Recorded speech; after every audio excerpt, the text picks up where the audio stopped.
Ministri i Shtetit për Pushtetin Vendor Ervin Demo tha sot se 4 bashki kanë miratuar zonat prioritare në kuadër të paketës së maleve. Gjatë një deklarate për mediat pas mbledhjes së qeverisë, Demo bëri me dije se ka shkuar në 40 numri i bashkive të cilat kanë miratuar zonat prioritare. Shtuar për sa i përket aplikantëve në gjithë territorin në 40 bashki tashmë të cilat janë shpallur me zonat prioritare. Një pjesë e mirë e bashkive shumë shpejt do të vazhdojë me miratimin të Këshillit Bashkiak dhe besoj që ky proces do të vazhdojë po ashtu javë pas jave dhe me miratimin e bashkive të cilat kanë për të miratuar akoma zonat prioritare, por ajo çfarë ne konstatojmë dita ditës është që vetë bashkitë tashmë janë duke konstatuar një interes të shtuar në fakt të banorëve të zonave të përkatëse, sidomos për zhvillimin e ekonomisë rurale, por një interes i shtuar edhe për gjithë shqiptarët të cilët kanë lidhje të fortë me zona të caktuara në territor brenda vendit, po jetojnë jashtë Shqipërisë. Kështu që besoj shumë që dhe me miratimin e 4 bashkive të fundit do të vazhdojmë po ashtu me ritme edhe më të shpejta për sa i përket aplikimeve në territor. Faleminderit. Razila Myslima nga Report TV. Zoti Demo, Komisioni i Reformës Territoriale ka nisur dëgjesat në territor dhe dëgjesa e parë ishte nga Lezhë. Në atë mbledhje u adresuan kritika të forta nga kryetari i bashkisë, kryetari socialist Pierin Ndreu, për mënyrën se si qeveria po i qaset pushtetit vendor.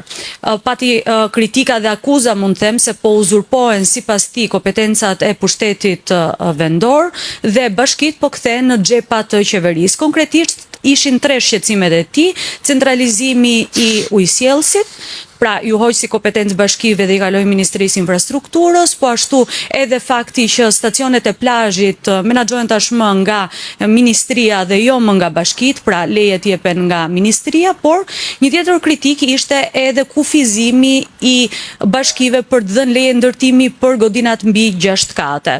A do t'i adresoj këto kritika që ishin mjaft të prekshme, le të themi, për pushtetin vendor në Komisionin e Reformës Territoriale, kryesisht për kompetencat dhe funksionet e bashkive, dhe a keni një koment për këto 3 shqetësime që ka ngritur zoti Ndreu? Faleminderit. Spari mua më vjen mirë që ky proces ka filluar. Ne kemi qenë të interesuar që ky proces fillonte shumë më parë dhe këtë kemi diskutuar dhe bashkarisht. Unë mendoj që mendimet e të gjithë aktorëve, patjetër duke filluar me kryetarët e bashkive, por jo vetëm, duke vazhduar edhe me anëtarët e Këshillit Bashkiak, qarqet janë të përfshira, qytetarët po ashtu, duhet patjetër të japin qëndrimet e tyre për sa i përket reformës dhe aq më shumë të japin qëndrimet e tyre për ato çfarë janë konstatuar gjatë 10 viteve të fundit në reformën e cila në një mënyrë u fut në veprim në vitin 2015.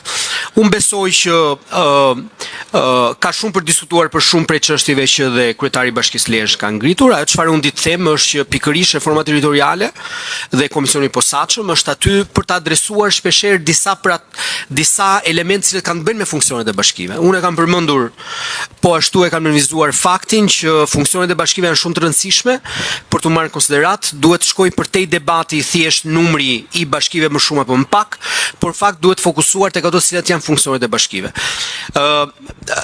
Kuptohet që qeveria qendrore nuk do të biri gjithmonë dakord me bashkitë. Unë kam qenë vetë kryetar bashkie. Dhe kjo është një gjë normale që ndodh jo vetëm në Shqipëri, por në gjitha vendet e botës. Ajo çfarë unë di të them është që nëse ne marrim reformat me radhë, qoftë ajo ujësjellësave apo reforma territoriale në tërësi për sa i përket menaxhimit të territorit, patjetër që ka qëndrime të ndryshme. Ajo çfarë është e rëndësishme që ne duhet garantojmë që bashkitë duhet me ato çfarë kanë kompetenca të deleguara apo kompetenca që burojnë nga ligji dhe aq më shumë nga ato çfarë mund të ndodhi nesër sipas reformës, ne të garantojmë që bashkitë jenë më të forta dhe të ofrojnë shërbime më të mira në territor. Unë besoj që javët që ne kemi përpara dhe në mos gaboj agenda që ka tashmë miratuar Komisioni i posaçëm do të jetë deri në fund të majit për mbyllet turi në të gjitha qarqet e vendit dhe unë besoj që ne do të dëgjojmë patjetër edhe shumë kryetar të tjerë, por jo vetëm, dhe aktorë të tjerë në territor, të cilët mund të kenë qëndrime të ndryshme për sa i përket reformës fundit, por dhe për sa i përket elemente specifik të cilët duhen parë dhe duhen marrë në konsiderat gjatë procesit në Komisionin e posaçëm.